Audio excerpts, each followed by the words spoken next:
पशुओं का टीकाकरण कर उन्हें मुंह पका, खुर पका जैसी बीमारियों से सुरक्षित कर लिया गया है। खासकर बाढ़ प्रभावित इलाके में 1 लाख से अधिक पशुओं को टीका लगाया जा चुका है। बाढ़ प्रभावित तहसील लहरपुर, बिस्वा और महमूदाबाद क्षेत्र के अधिकतर गांवों में पशुओं का टीकाकरण किए जाने का दावा मुख्य पशु चिकित्सा अधिकारी डॉक्टर प्रभात कुमार सिंह ने किया है। यही नहीं, पशुओं की बीमारी की दशा में प्रचुर मात्रा में दवाएं भी उपलब्ध हैं। बता दें, सीतापुर में 4,50,000 गोवंश और 6,50,000 महिष वंश हैं।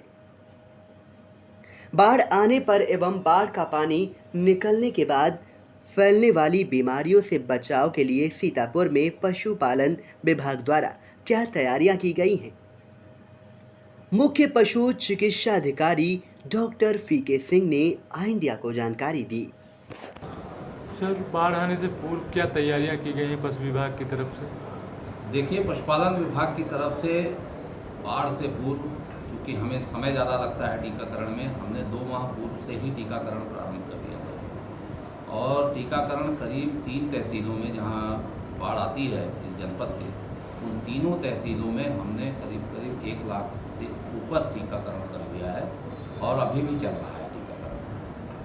तो जो सबसे ज़्यादा प्रभावित होने वाले क्षेत्र हैं वहाँ 100% टीकाकरण हो चुका है। टीकाकरण के बाद हमने जो है वो सभी तहसील स्तर पे, ब्लॉक स्तर पे और जो हमारे वार्ड चौकियाँ हैं उन स्तर पे सबकी तैनाती कर दी गई है। और सारा स्टाफ जो है वो क्षेत्र में जो है वो टीकाकरण का कार्य करते हुए कैंप भी लगा रहे हैं। कैंप में हम कीड़े की दवाएं वितरित कर रहे हैं पशुपालकों को, जिससे वो अपने पशु को पूर्व से ही पेट के कीड़ों से मुक्ति पा जाएं। और उसके बाद प्रचुर मात्रा में दवाएं हमारे पास उपलब्ध हैं हमारे पशु चिकित्सालय पर।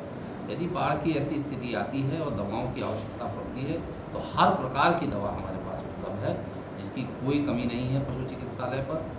और इसी के साथ हमने भूसे का भी टेंडर कर रखा है और बाढ़ के लिए विशेषकर निविदा किया गया है। और जो है वो बाढ़ क्षेत्र में जैसे ही भूसे की आवश्यकता होगी 100% पूर्ति निर्धारित स्थान पर कर ली जाएगी।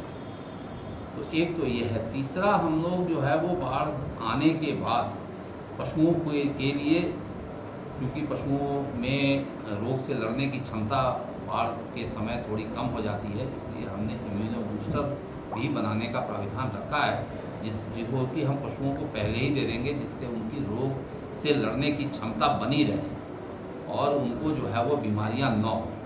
हालांकि टीका पूर्ण रूप से लग चुका है, फिर भी अन्य बीमारियों से बचाने के लिए हमने इस तरह का प्राविधान किया है। समस्त दवाएं हमारे पास हैं तथा भूसे की प्रचुर मात्रा में व्यवस्था है और ऊंचे स्थान भी चिन्हित कर लिए गए हैं।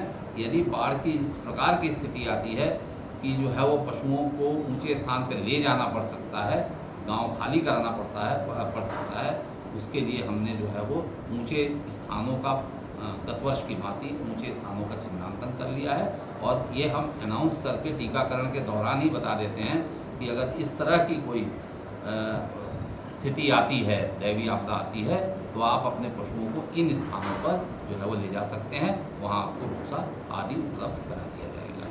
सर, वहाँ के लोगों से क्या अपील करना चाहेंगे जब बाढ़ आ जाती है? मैं यही अपील करना चाहूँगा कि बाढ़ में पैनिक ना हो, घबराएं नहीं। शासन प्रशासन आपके साथ है, हम लोग आपके साथ हैं और हम पूरी तैयारी के साथ हैं और आपको जितनी भी सुरक्षा हो सकेगी हम उपलब्ध कराएंगे। जन एवं पशुधन की कोई भी हानि नहीं होने पाएगी, ये हम उनको मतलब आश्वस्त करते हैं और उन्हें बताते रहते हैं। लगभग सर कितना टीकाकरण हो गया होगा? 1 लाख से ऊपर मैंने आपको बताया कि टीकाकरण हो चुका है सिर्फ बाढ़ग्रस्त क्षेत्रों में। शेष टीकाकरण अभी भी जारी है। बाढ़ग्रस्त से अब हम लोग ऊपर उठ रहे हैं, अन्य क्षेत्रों में भी टीकाकरण कर रहे हैं। Thank you.